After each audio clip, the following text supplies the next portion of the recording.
Here's another tale from my days playing in local bands in the Durham area during the mid-90s. Uh, this band I was with a good number of years, playing original material mostly, and we were trying to make a name for ourselves, as many gigs as possible, recording sessions, bunging cassettes, and the like at gigs. You know, would we be signed? No, we never did, but we tried like you had to. There's nothing else to do. But we go off for recording sessions and weekends. We'd hire places at Newcastle and Stanley and other good places. This one particular weekend, we wind up in Criston Banks, which is up on the East Coast main line, up in Northumberland, a little sleepy village generally, until we showed up that weekend. And our singer Steve had friends there, a gay couple, men, and he knew these two guys down the road who pretty much set up a mini recording studio. And I'll say that, recording studio. They had a mixing desk and means to record, but well, after our debacle of a weekend, what we came away with was, I might as well have done it on my cassette tape at home. We weren't professional that weekend. It was just a weekend on the piss for the lads, basically, and getting really just hammered, stoned, pissed, and do a bit of practice, come up with a few tunes. But the things we got up to, and things that were said, and the jokes that came out, I was in tears of laughter the entire weekend. I'll never forget this. I'm pleased I've got like photographic memory. So even despite taking drugs and drink, I can still remember it like it happened yesterday, which I'm going to recall to you now. This is the beauty of it. So I turned up there on the early Friday afternoon and get in these lads' house. I'm going to stay over in the settees and God knows wherever we can sleep job. And since we're on the piss most of the time when we're home, we want to get down the pub as soon as we've landed, pretty much get something to eat and get on the piss. And also what's going to happen is, whilst we're recording, apparently we've got a guest player, a young man that the singer knows, coming in on saxophone on one of the tracks, unbeknown to us. He's sprung this on us, right? Somehow they've got talking and this agreed to this kid. We've never heard of him.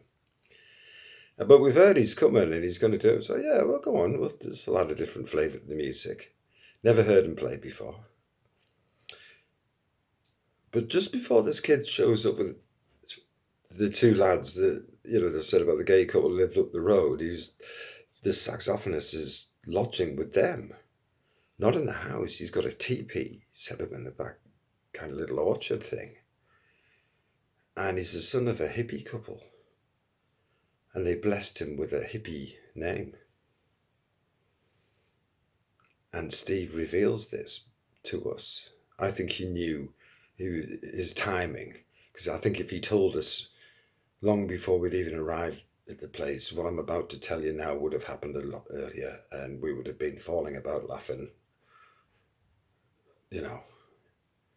even before the guy got in. And maybe Steve shouldn't have told us and just landed on us when the lad turned up and we're face to face.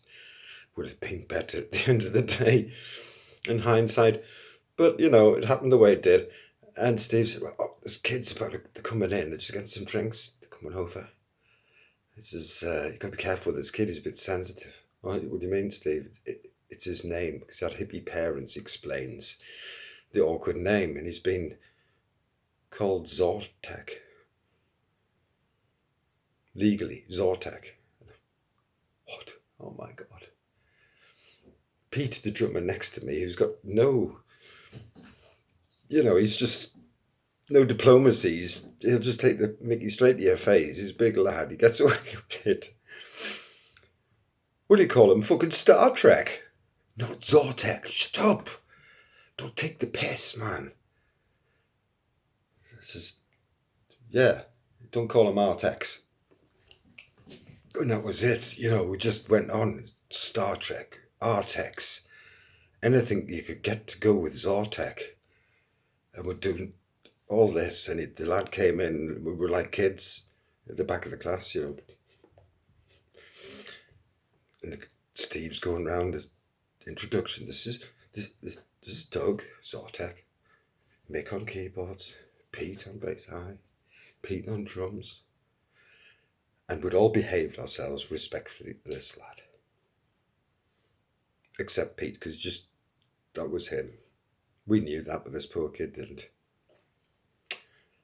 And we were very polite to him despite the name. I held off out of respect, but Pete stood up and he leant forward with his hand and said, "All right, Star Trek, I'm Pete." Shook his hand, threw it away and sat back down again, grabbed his pint.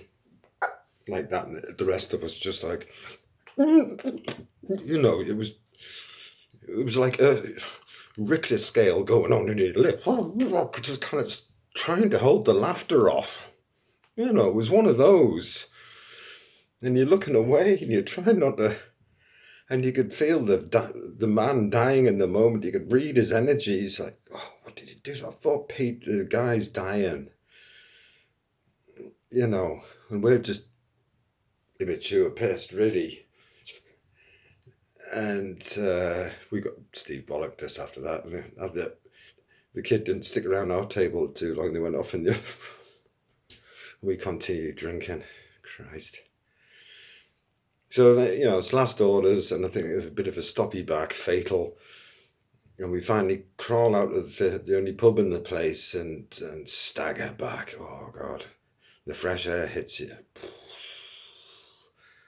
And we've still got hours to go. We ain't going to bed yet. Oh, no. There's a railway crossing, you know, Automate and everything. It's got gates. I can't remember. It was clear to go across. I remember after we staggered across, I was bringing up the rear with one of my mates, Bones. And I think Pete was even further behind him. And Bones had stopped for a wee up against this fence for the crossing.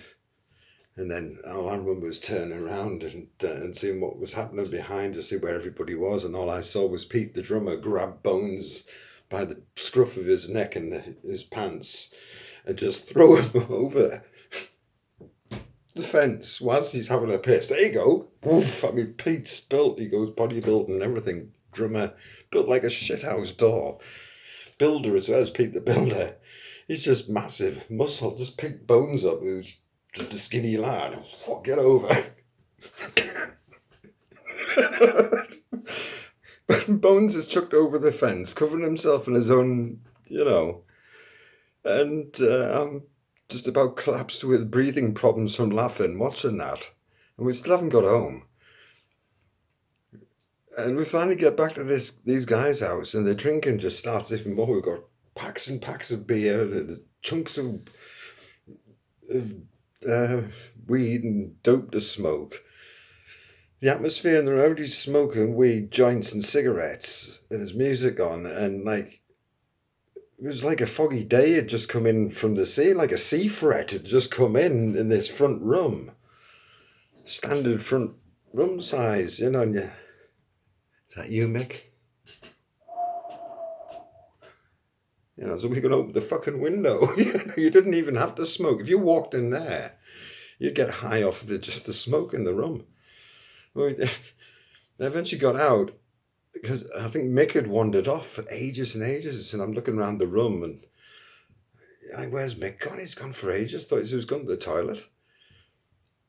And I went out to clear my head, and because I was really wasted and stoned, and I just wanted to go to sleep, but everybody's still been, you know, there's too active, and it's unsafe to go to sleep when they're like that. You wake up without, you know, missing an eyebrow or something stupid's happened. Yeah, so I go to the back garden and I find Mick. And Mick was quite a heavy drinker. He had a problem with drink, and he could take his drink, but he could also go wickedly wild on it. And this is one of these moments he'd staggered out there. And I caught him trying to launch one of the white plastic chairs up into these guys' apple trees.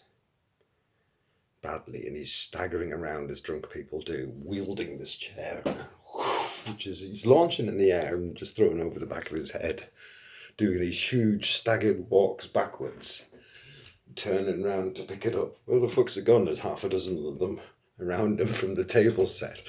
And I'm there at the back door having a smoke, watching this. And I let him do it, and he's completely arsing around and fucking it up, right? And then I couldn't help myself. I had to join in. And I kind of marched into the seat. You're doing it all wrong. You're doing it all wrong. Grab a chair of my own. Right, watch, like this. Do it together.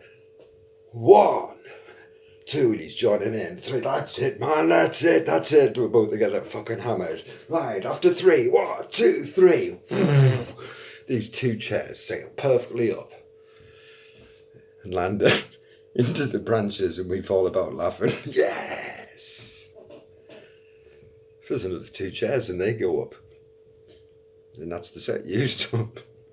So we threw the parasol up there. The table kind of went up but came back down. And I'll have to get wheels for those 2 bicycles.